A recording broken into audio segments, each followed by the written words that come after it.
Hello everybody, it's AJ the Mighty Glue Stick. How's it going? This is an out of the blue, off schedule monster ecology video because I just used one recently, or a variant of one recently, and I did some research on them and I came to the conclusion that there's a startling problem with the Intellect Devourer, which is what I'm going to be covering today, in 5th edition, and its origins in earlier editions of the game.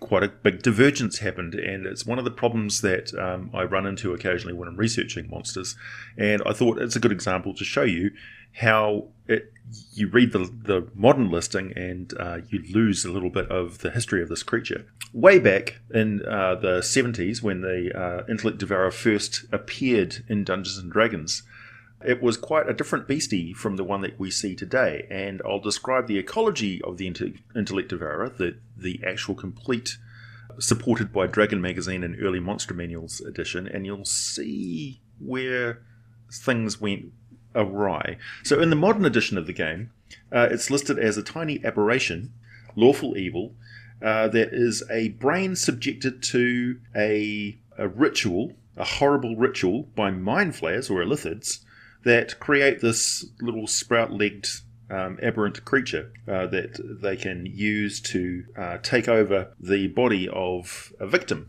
And they also use them as messengers and things.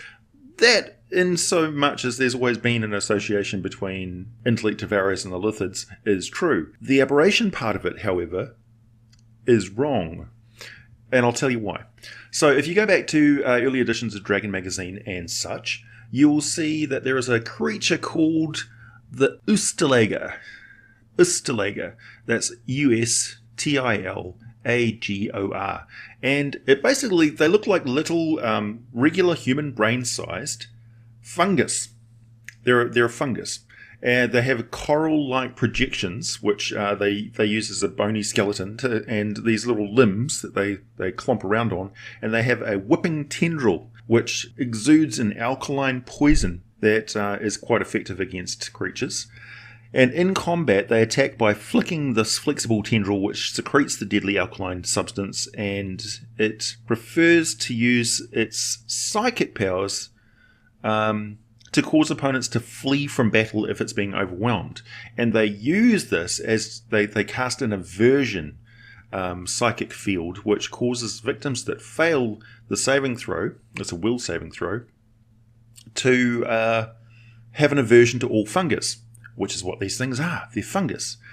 And this is the juvenile baby form of the Intellect Devourer. So they basically spawn these things as a little clutch of about 4 of them or so, which is why you occasionally will find 4 Intellect Devourers also in a pod, a group of them.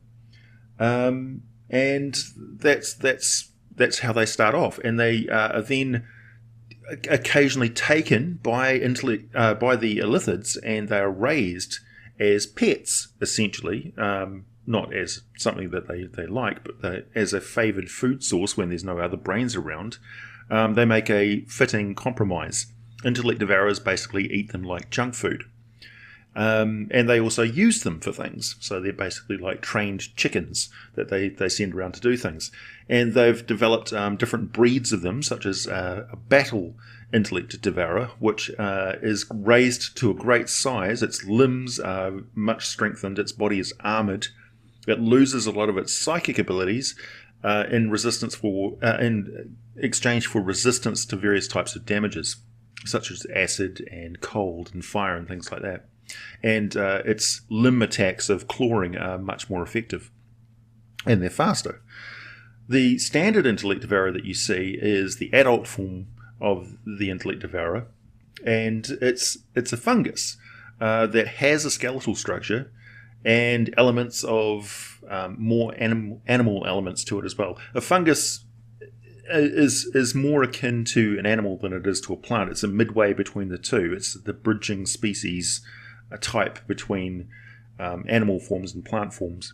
So there's no reason why a fungus can't mimic more animal type traits. So what the Intellect Devourer is famous for is being a body thief. And they do this quite well. There's also, in Neverwinter Nights and in an earlier edition in Dragon Magazine, there was a undead form of the Intellect Devourer as well, which could inflict great pain with its claw attacks, supernatural amounts of pain, and could also inhabit the body of the recently dead and take over that body and animate it as a corpse, which had these claws that grew from its limbs, and it also gained some of the ability of the undead Intellect Devourer to turn invisible and things like that. So previously, Intellect Devourers in earlier editions of the games had spell-like psychic powers, so they could use things like compulsion and things like that to cloud the mind and psychically control people. But in 5th edition, they simplified things a lot. So it's basically a small, tiny creature with an armor class of 12, 21 hit points, quite fast at 40 feet. This thing basically races around, scampers around the place, so it's very hard to hit and target. It's got an intelligence of 12 and a wisdom of 11 and a charisma of 10, so it is intelligent. And it can understand, but obviously can't speak deep speech. In earlier editions, it could understand more languages than that. And it has telepathy out to 60 feet, which it uses primarily amongst themselves and also with their master, the Illithid. They can detect sentience within 300 feet. Anything that's got an intelligence of 3 or higher, regardless of any barriers in between, unless they're protected by, I'd say, a magic circle or mind link spell. And they make one attack with their claws and one with its Devour Intellect ability, which essentially is they've got to be quite close, within 10 feet. The target needs to succeed on a DC 12 intelligence saving throw, or take 11 points of psychic damage. And on a failure, they roll 3d6, and if the total equals or exceeds the target's intelligence score, that score is reduced to 0. The target is stunned until it regains at least 1 point of intelligence. And the question everybody asks is, how do you regain points of intelligence? Good question. I don't know. It doesn't really talk about that. Bit of an oversight. Anyway, I would say something like a short rest or any sort of healing ability, something that takes you out of that stunned condition and you would regain your intelligence. That's probably the easiest way of doing it, because nobody wants to be left a drooling mess. And it avoids the whole issue of permanent intelligence drain, which, like any sort of old school statistic draining thing, required some sort of restoration magic that was a bit stronger than your average laying on of hands. I would say if you wanted to use them in that regard and overwhelm the party, it's a good way of having them captured without being physically damaged. If you want to have a break in the campaign where they are overpowered and put into a captive situation where they need to escape from something, Intellect Devourers can do that without sort of circumventing the whole combat thing. And it makes sense that way, that they've been stupefied for a certain amount of time, or they've been controlled or corralled. And it's also a good way of explaining how the Illithids can keep control of everybody, or their whatever slave force they have in their society, by having Intellect Devourers basically keep everyone, all of the slaves, drooling simpletons all the time by just selectively devouring their intelligence. By applying this constant psychic drain, as it's basically siphoning out your thoughts as you have them. So you just can't keep a thought in your head. You're left in a stupor, drugged, essentially. Anyway, the other thing they can do is they can become body thieves. So the Intellect Devourer initiates the intelligence contest within 5 feet of a target creature, so it doesn't have to be touching. And if it wins the contest, the Intellect Devourer magically consumes the target's brain, teleports into the target's skull, and takes control of the target's body. While inside a creature, it's protected from all sort of outside attack, and can still use its intelligence, its deep speech, its telepathy, and other traits. And it also knows everything that the creature knew, including spells and languages. So it's essentially become a not even a body duplicate. It's replaced that person, and becomes a perfect mimic of that person. Except, of course, it's very hard to spot them because it knows what that person knew. If the host body drops to 0 hit points, the Intellect Devourer must leave, and that's where you can get fun with it bursting out of their skull and such, and nobody was any the wiser. Or you could say that the character has died in the game, and an Intellect Devourer bursts out of their head. And you say, well, and they're like, what? I was an Intellect Devourer the entire time? It's like, yeah, you were actually. You were taken over some time ago, but you never let it on because, yeah, whatever.